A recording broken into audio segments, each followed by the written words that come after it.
हाँ जी, तो स्वागत है आप सभी लोगों का अनअकैडमी टॉपर स्टॉक के अंदर।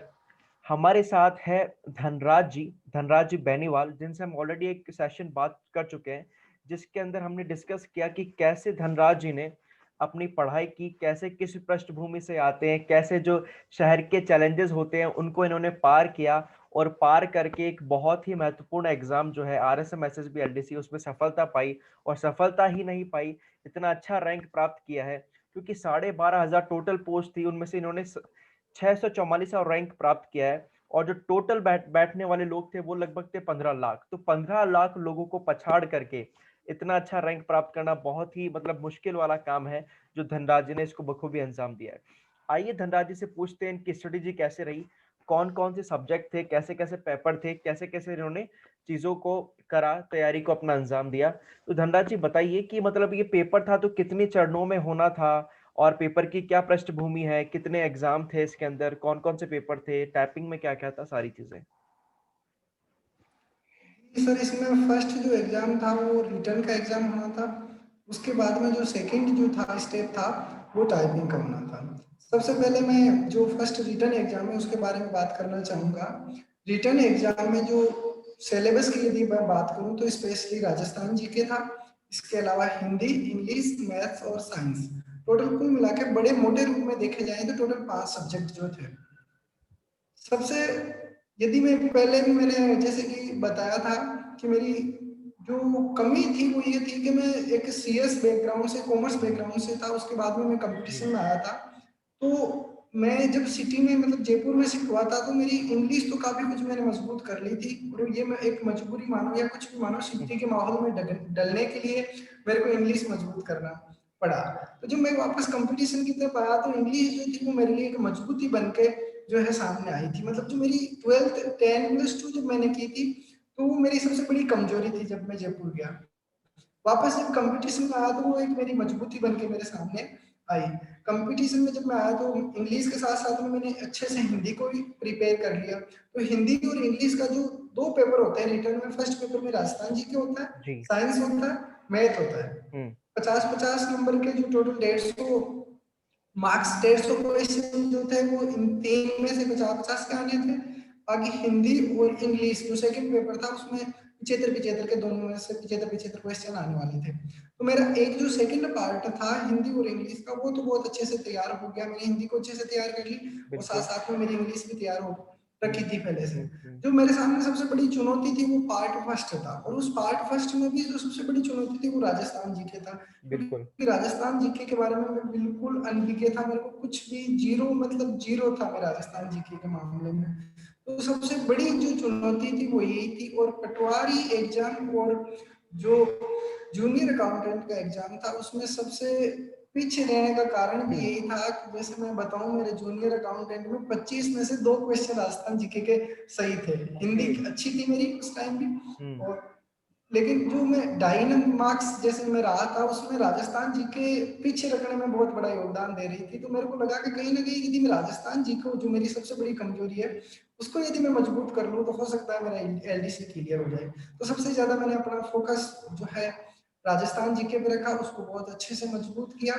राजस्थान जीके के साथ साथ में मैं मैथ और साइंस की बात करूं तो उनको भी मैंने अच्छे से प्रिपेयर किया। हिंदी और इंग्लिश जो मेरी मजबूती थी उन पे भी मैंने अच्छे से ध्यान दिया। तो एक अच्छी रैंक के साथ में मैं एलडीसी में सिलेक्ट हो गया। बहुत बढ़िया, बहुत बढ़िया। क्योंकि ये सच में बहुत डिफिकल्ट होता है एक ऐसे विद्यार्थी के लिए जिसने कभी राजस्थान जीके को पढ़ा नहीं है, जो कॉमर्स बैकग्राउंड के लिए आ रहा है और बेसिकली ऐसे एग्जाम के लिए आ रहा है जो CS और CA का एग्जाम है उसके लिए आ रहा है। और अचानक से जब उसका जब मन बदलता है कि नहीं यार, मुझे अपने जो फादर का है वो ड्रीम पूरा करना है, मुझे कोई गवर्नमेंट जॉब लगना है, तो बहुत ही भारी चीज होती है ये कि राजस्थान जीके पढ़े। क्योंकि जो बैकग्राउंड है ना, जैसे अपन CS पढ़ रहे हैं, CA पढ़ रहे हैं, तो सारा इंग्लिश का कोर्स आता है। It is very much difficult for the people who are preparing for the exam. तो आप मुझे बताइए कि जैसे आप बता रहे हैं कि जो फर्स्ट पेपर था उसके अंदर 5 सब्जेक्ट थे, बेसिकली मैथ्स था, राजस्थान जीके था, और साइंस था, और करंट अफेयर्स वगैरह थे। तो आपने कहाँ कहाँ से जी कलेक्ट किया डेटा, कहाँ से कोचिंग किया आपने, कैसे तैयारी की, कुछ आइडिया दीजिए हमारे स्टूडेंट्स को ताकि वो भी आगे देख सके। जी, जैसे यदि मैं बात करूं, मैंने कोचिंग की तो मैंने अभी तक 3 एग्जाम दे चुका हूं मैं, और आगे भी मैं अभी तैयारी कर रहा हूं। तो फिलहाल मैंने ऑफलाइन कोचिंग तो कहीं से ज्वाइन अभी तक की नहीं ओके, किया है। बिना कोचिंग के किया आपने। बिल्कुल। अब यदि मैं हालाँकि मैं ये भी नहीं कह सकता कि बिना मैंने कोचिंग के किया है, क्योंकि मैंने मैथ्स जो थी उसको भी तैयार करना था। साइंस के कुछ पार्ट ऐसे थे जो समझ में नहीं आ रहे थे माइंड में, हाँ। उनको भी मेरे को तैयार करना था। तो मैंने यूट्यूब पे या फ्रेंड्स के माध्यम से ऐसे चैनल सर्च करना स्टार्ट अरे किया, जो अच्छे मटेरियल अवेलेबल करा सकते हैं, साथ ही साथ एक अच्छा पढ़ाने के साथ-साथ में एक अच्छा गाइडेंस भी अपने को जो है साथ दे सकें। तो मेरे को जैसे आपके चैनल की यदि मैं बात करूँ अनअकैडमी की, तो अनअकैडमी ने भी मेरे को बहुत सपोर्ट किया, साथ ही साथ उत्कर्ष मैम ने भी मेरे को बहुत सपोर्ट जी। किया था। तो उस टाइम मैं अनअकैडमी और उत्कर्ष के जो ऑनलाइन वीडियो जो मैथ्स के थे वो देखता था, और मैथ्स को मैंने ऑनलाइन यूट्यूब के माध्यम से प्रिपेयर किया। और राजस्थान जीके और साइंस की बात करूँ, साइंस के कुछ टॉपिक जो है मैंने यूट्यूब के माध्यम से प्रिपेयर किए। कुछ जो टॉपिक मेरे एक फ्रेंड है वो केमिस्ट्री के टीचर है, उनसे भी मैंने हेल्प ली थी। और बाकी जो राजस्थान जीके का अधिकांश पार्ट यदि मैं बात करूँ, तो राजस्थान जीके के लिए ना मैंने ऑनलाइन कोचिंग की ना ऑफलाइन कोचिंग की। बस उसको तो मैं जो लक्ष्य की जो गाइड थी उसमें से पढ़ता था। कुछ जो टॉपिक थे ध्रुव में से पढ़ता था। लेकिन ये एक चीज मैंने जो कि वो ये थी कि मैं जिस टॉपिक को जिस बुक में से पढ़ता था उसी में से पढ़ता था। ऐसा नहीं है कि मैं हम्म। 7-8 गाइड ले लूँ फिर उसे किया नहीं। और मैंने यही सोचा था कि जो पढ़ना है वो एक में से पढ़ लो, बस वो अच्छी है। नहीं, मैंने ये भी कुछ एक टॉपिक अच्छी लक्ष्य चीज में है। से बिल्कुल सही बात है। मैंने कुछ टॉपिक जो लक्ष्य में से तैयार किए, जो लक्ष्य में से किए वो लक्ष्य में से किए। कुछ जैसे जो नदियाँ राजस्थान जीके में एक महत्वपूर्ण पार्ट होता है बड़े कंपटीशन में, तो जो नदियाँ वगैरह रिवर्स वाला टॉपिक है, लेक्स जो जिले वाला टॉपिक है, वो मैंने धरोहर में से तैयार किया, क्योंकि उसमें बहुत वाइड जो है उसमें दे रखा है। और मेरे को पढ़ना भी बहुत अच्छा लगा राजस्थान डेप्थ जीके। में। धीरे धीरे एक अच्छा रुझान आया, मजा आने लग गया पढ़ाई के साथ साथ में। फिर मैंने उसको वहां से भी पढ़ा था, प्रिपेयर किया था। Very good, very good. Dhanraj ji, एक एक सेक्शन होता है करंट अफेयर्स का, जो मतलब जी लोगों के लिए बड़ा ट्रिकी होता है कि कहाँ से पढ़े यार। बाकी तो सिलेबस हमारे सामने है, बुक्स भी है, इसका क्या जी करें। और करंट अफेयर के काफी अच्छे क्वेश्चंस भी आए थे एग्जाम्स के अंदर, तो उसके लिए जी आपने क्या किया, बिल्कुल। मतलब क्या रणनीति थी आपकी। करण जीके के जो यदि मैं बात करूं, तो करण जीके पे पहले तो मैंने इतना ज्यादा फोकस किया नहीं था। मतलब शुरू में जब विज्ञप्ति आई थी तो मैंने यही सोचा था कि करण जीके जो है वो एक तो जो न्यूज़पेपर है उनके साथ साथ में वो न्यूज़पेपर तो मैं पढ़ता ही था।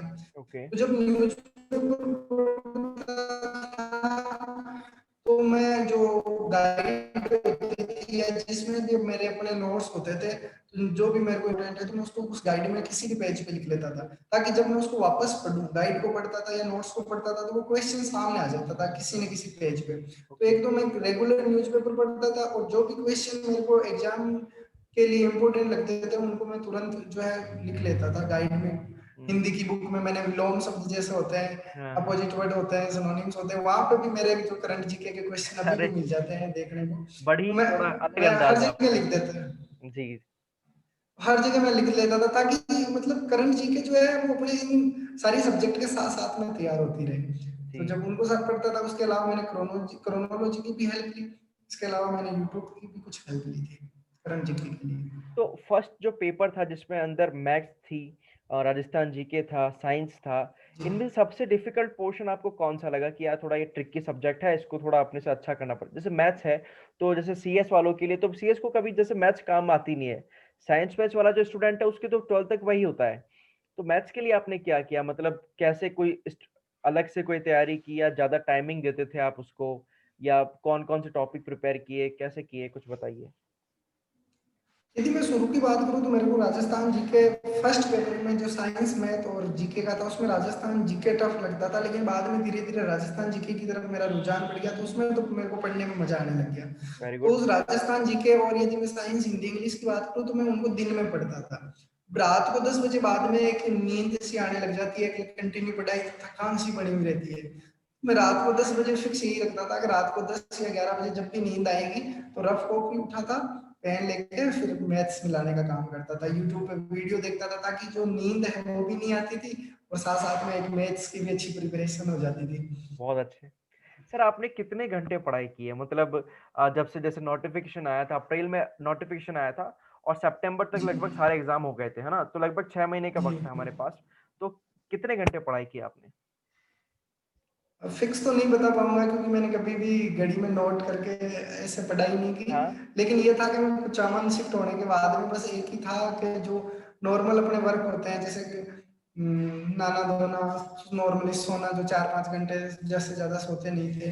इसके अलावा खाना वेरी गुड। बनाना, खाना, ये सारी चीजें थी। इनके अलावा बस पढ़ाई में लगा रहता था। ओके, मतलब आपने बाकी पूरा ऐसा दिन नोट नहीं किया कि भाई, हाँ, ऐसा पढ़ाई। नोट नहीं किया कि मतलब मैंने आज इतने घंटे पढ़ाई की, आज इतने घंटे पढ़ाई की, बस जो पढ़ने वाले नॉर्मली होता।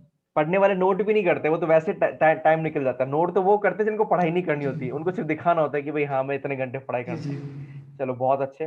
तो आपका सेकंड जो सब्जेक्ट था, जैसे इंग्लिश की बात कर रहे हैं, तो इंग्लिश भी एक ऐसा सब्जेक्ट जी नहीं है कि आप आसानी से प्रिपेयर कर सकते हो, क्योंकि इंग्लिश के अंदर भी जी सिनोनियम एंटोनियम्स आते हैं, ग्रामर आती है अच्छे लेवल की। और जी हिंदी तो आप पता है, जैसे हिंदी का आपकी अच्छी है, और आपने काफी जो कोचिंग वगैरह ऑनलाइन किया था। इंग्लिश के लिए आपने क्या जी किया? क्योंकि इंग्लिश के लिए एक ग्रामीण स्टूडेंट जो एक हिंदी मीडियम से आता है, उसके लिए इंग्लिश थोड़ा डिफिकल्ट होता है तैयार करना। उसके लिए आपने क्या जी किया? बिल्कुल। कौन कौन सी बुक्स फॉलो की? इंग्लिश में सबसे जो मेरी एक मजबूत जो चीज़ थी वो ये थी कि सबसे पहले तो मैंने 10+2 के बाद में जयपुर चला गया। तो जी। वहाँ पे जो सारी बुक्स होती थी वो इंग्लिश मीडियम में होती हाँ, थी। सही बात है। इंग्लिश मीडियम में होती थी तो उनको पढ़ने से थोड़ी बहुत तो इंग्लिश काफ़ी हद तक इम्प्रूव होगी। उसके बाद में मैंने अभी आपको जैसे बताया, मैंने एज ए टीचर कार्य किया, और वो एज ए हाँ, टीचर जो कार्य किया वो इंग्लिश सब्जेक्ट के रूप में इंग्लिश किया। पढ़ाते तो थे मतलब मैं आप? इंग्लिश का क्या बात है। बिल्कुल। तो काफ़ी कुछ हद तक मतलब जब मैं जयपुर था तो एक वोकैबुलरी जो पार्ट था वो तो मजबूत हो गया था, लेकिन ग्रामर का इतना ज़्यादा नॉलेज उन इंग्लिश मीडियम की बुक्स को पढ़ के, जो इतना ज़्यादा टेंस है, वॉइस है, स्पीच है, इनका इतना ज़्यादा नॉलेज नहीं हो पाता है। बाद में जब मैंने एज ए टीचर कार्य किया, टीचिंग जो है मैं इंग्लिश की करवाता था, तो उस टाइम में साथ साथ में पढ़ता भी था और पढ़ाता भी था। तो ये उस बहुत टाइम में मेरे को अच्छी इंग्लिश, तरीका होता है। जी, सही बात है। और जो कंसेप्ट थे वो बहुत अच्छे से क्लियर हो जाते थे। तो इंग्लिश जो थी वो एज ए टीचर मैंने बहुत अच्छे से प्रिपेयर कर ली थी। और फिर मैंने एलडीसी का एग्जाम दिया तो फिर मेरे सामने वो इंग्लिश बड़ी दिक्कत नहीं थी। इंग्लिश और हिंदी मेरे लिए बहुत आसान हो गई थी। और जो टफ पार्ट था वो एक तरह से मेरे सामने राजस्थान जी के था और मैथ्स था।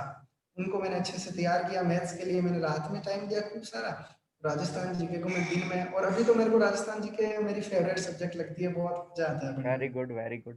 तो आप क्या चाहते हैं, मतलब आपको ड्रीम मतलब क्या है आपका, लाइफ में क्या करना है आपको? कौन सा एग्जाम आपके निशाने पर है कि भाई हाँ, इस एग्जाम को अपने को टारगेट करना है? अब क्या बाकी रहा? जैसे मैंने जयपुर छोड़ा था तो बस एक ही ड्रीम था कि समाज के लिए कुछ करना है। वो एक जुनून सा रहता है, मतलब अपने समाज के लिए, अपनी सोसाइटी के लिए जो है मैं कुछ कर सकूं, और उनको भी मतलब एक गर्व फील फील हो सके, प्राउड फील हो सके कि हमारा जो बच्चा है, हमारे बीच में रहने वाला जो बच्चा है, वो आज इस लेवल तक पहुंचा है। हालांकि एलडीसी एक छोटा सा एग्जाम है, कुछ खास बड़ा इसे मैं अपना ड्रीम नहीं कह सकता, जी। लेकिन अपने एक ड्रीम तक पहुंचने का एक सस्ता है। बढ़िया मीडियम है। तैयार हो गया, एक आसान हो गया कि चलो अब बेरोजगार भी नहीं है, कुछ इनकम भी हो जाती है, साथ साथ में अच्छी खासी तैयारी भी हो जाती है। ऐसा कुछ है। बाकी ये है कि अभी मैं अपने ड्रीम को रिवेल नहीं करना चाहूंगा। ओके। जिस दिन बनूंगा बिल्कुल उस बिल्कुल दिन जो बिल्कुल। है सबके और मैं सामने होगा मेरा उम्मीद ड्रीम। उम्मीद करता हूँ कि मैं ही इस तरफ बैठा रहा हूँ, और उसी तरफ आप बैठे रहो, और मैं ही आपका इंटरव्यू लूँ कि सर आपने कैसे जी जी किया स्टूडेंट्स को बिल्कुल, मोटिवेट धन्यवाद। कीजिए।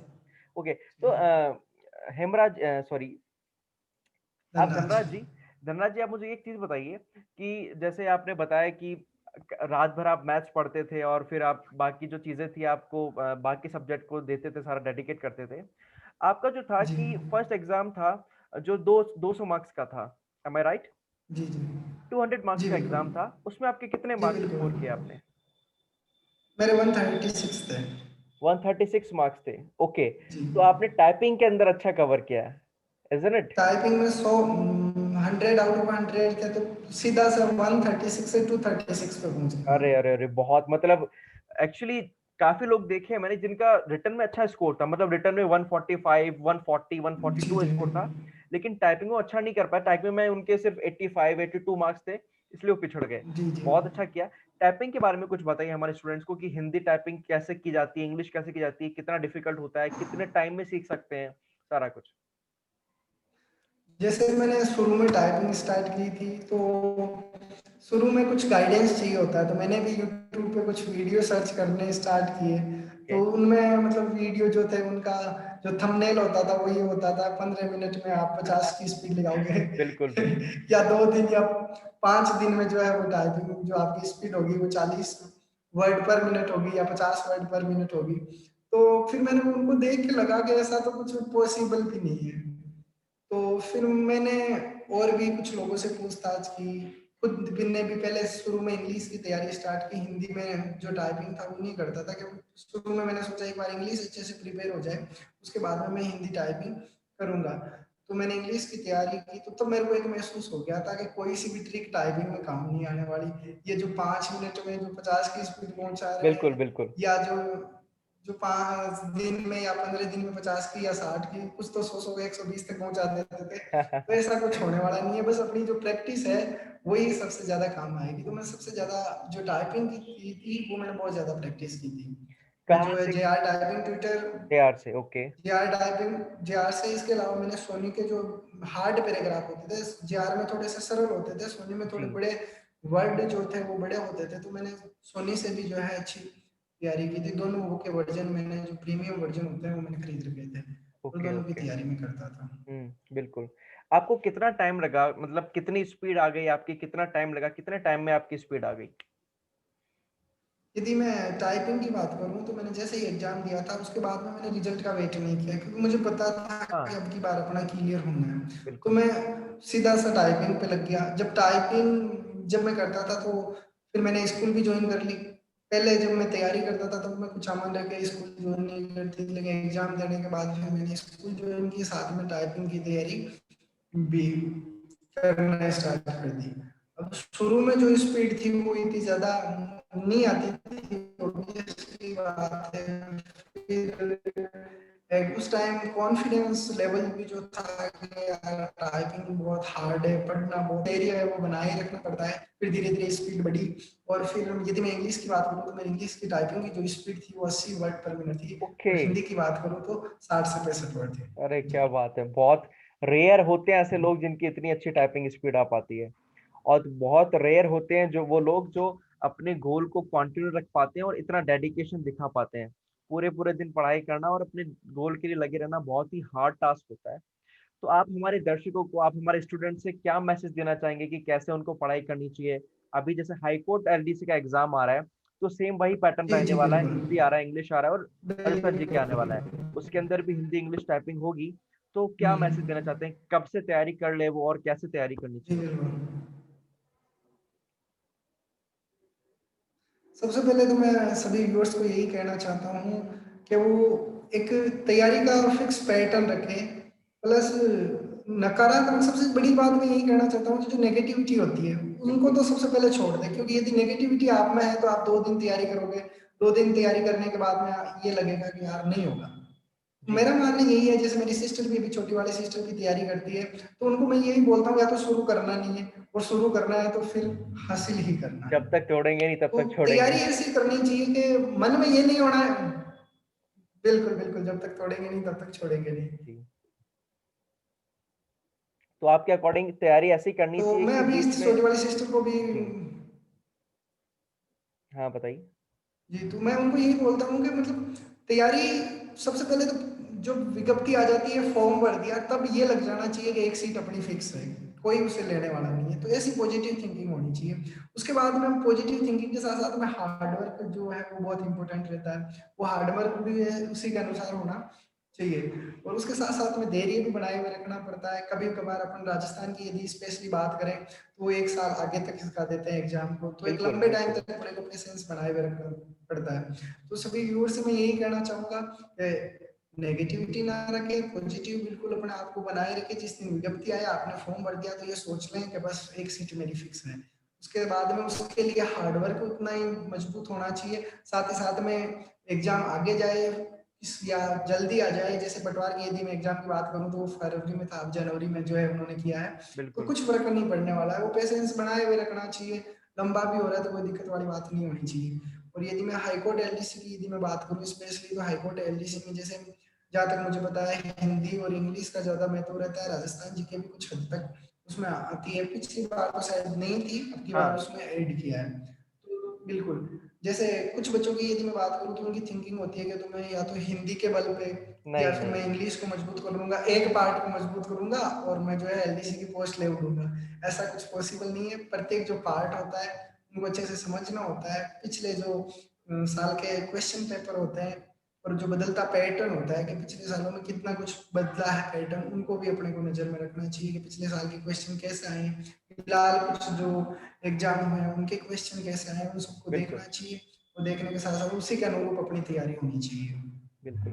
धनराज जी, एक आखिरी क्वेश्चन आपसे, क्योंकि जी मुझे याद है कि लॉकडाउन लगा था और उसके थोड़े दिन पहले, मतलब कुछ दिन पहले ही रिजल्ट आया था, है ना? और जो जी जी ज्वाइनिंग आई थी वो जुलाई के अंदर आई थी। तो मतलब कैसा माहौल था घर जी के अंदर जब बिल्कुल। आप फाइनल सिलेक्शन आपका हुआ था और इतनी अच्छी रैंक आई थी आपकी, और जब आप ज्वाइन करने गए तो क्या फील हो रहा था? कौन आपके साथ गया ज्वाइन करवाने? कोई गया था कि नहीं गया? कुछ बताइए हमारे दर्शकों को, ताकि वो थोड़ा फील कर सके कि वो ज्वाइनिंग वाली फीलिंग क्या होती है। जी बिल्कुल। जैसे हमारा जो रिजल्ट आया था वो 14 फरवरी को आया था। ओके।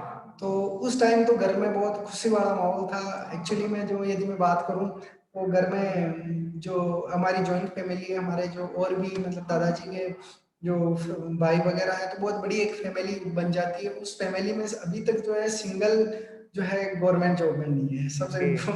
बड़ी आप पहले बात हो। ये। तो वेरी गुड। तो सभी यही बोलते थे कि कैसे भी करके बस तू शुरुआत कर दे, फिर जो है बच्चे अपने आप इस फील्ड लाइन में लग आते जाएगी। जाएंगे।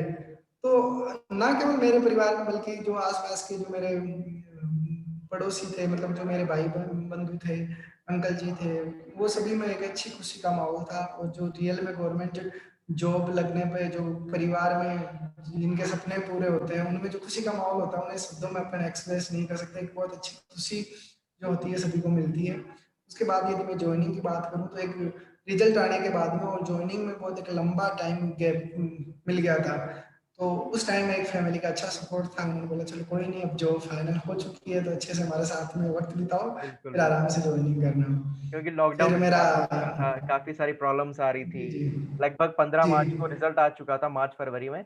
और ज्वाइनिंग का मतलब जुलाई के हम्म, अंदर जाके ज्वाइनिंग हुई, तो मतलब एक क्वेश्चन उठा था जी यार, कब तक ये लॉकडाउन ऐसे बना रहने वाला है। जी जी, फिर क्या जी हुआ बिल्कुल। ज्वाइनिंग में? कौन कौन गया साथ में आपके? ज्वाइनिंग के टाइम यदि मैं बात करूँ तो मैं और एक मेरा फ्रेंड, जो दो लोग थे वो हम गए थे। ओके। और मेरी जो फर्स्ट पोस्टिंग हुई थी वो जोधपुर में हुई थी। जोधपुर में एक हनुमान सागर में हाई सेकेंडरी स्कूल है, वहाँ हाई सेकेंडरी स्कूल में मैंने फर्स्ट ज्वाइनिंग की थी। उसके बाद में मैंने प्रीवेदना लगाई थी, प्रीवेदना मेरा हो गया। फिर मैंने डी ऑफिस नागौर जो है वो भी ज्वाइन किया था। जस्ट 18 तारीख हुई तो 18 तारीख से मैंने यहाँ डी ऑफिस नागौर को ज्वाइन किया। अभी यहीं पे मैं सर्विस दे रहा हूँ। Very good. आपको कैसा लग रहा है, मतलब जॉब करके कैसा लग रहा है? कैसा वर्क प्रोफाइल है? कैसा बर्डन है? कुछ बताइए। यदि वर्क की अपन बात करें तो देखो, वर्क कोई बर्डन नहीं होता। वो काम तो अपने को करना ही पड़ता है। जैसे एज ए टीचर भी मैं रहा हूँ तो वहाँ पे भी अपने को काम करना पड़ता है। ये यहाँ पे बात करें तो यहाँ पे भी काम करना पड़ता है। यदि मैं ये सच्ची अपने दिल की बात बताऊँ तो इसे अपन वर्क बर्डन नहीं बोल सकते। ओके। वो अपना काम होता है, उसके प्रति अपना रुझान होना चाहिए और वो तो अपन बिल्कुल। करते ही हैं। हाँ, लेकिन मैंने एलडीसी में एजुकेशन डिपार्टमेंट जो चूज किया था वो स्पेशली इसीलिए किया था कि मैं आगे की तैयारी करूं। क्योंकि यदि मैं दूसरे डिपार्टमेंट यदि चूज करता, जैसे मैं आबकारी करता या कोई मिनिस्ट्रियल मतलब माइनिंग का करता या फिर और भी कोई अदर डिपार्टमेंट ज्वाइन करता, तो मुझे लगता था कि मैं वहाँ पे तैयारी नहीं कर पाऊंगा। शायद मैं एजुकेशन डिपार्टमेंट ज्वाइन कर लूँ तो एक अच्छी तैयारी मेरी हो जाएगी। तो फिर मैंने फर्स्ट जो प्रायोरिटी दी थी वो एजुकेशन को दी और एजुकेशन मेरे को मिल गया। अभी मैं अपने जॉब से खुश हूँ, तैयारी भी हो जाती है, साथ साथ में काम भी हो जाता है। कुल मिला के मैं सेटिस्फाई हूँ फिलहाल। क्या बात है। धनराज जी, बहुत मजा आया, बहुत अच्छा लगा आपसे बात करके। और मुझे उम्मीद है धन्यवाद। कि आप ऐसे ही भविष्य में और अच्छी अच्छी जॉब्स को लेंगे। और बहुत बहुत आपके लिए कामनाएं करते हैं हम कि आप आगे ही ऐसे बढ़ते जाएं। और हमारे जो स्टूडेंट्स हैं बहुत ज्यादा मोटिवेट होंगे आपसे बात करके। बहुत अच्छा लगा धनराज जी आपसे बात करके। तो आगे के लिए शुभकामनाएं है मेरी। जी थैंक्स। आज के लिए धन्यवाद। बहुत बहुत चलते हैं। धन्यवाद। जी। ओके, धन्यवाद जी। ठीक है सर, थैंक यू।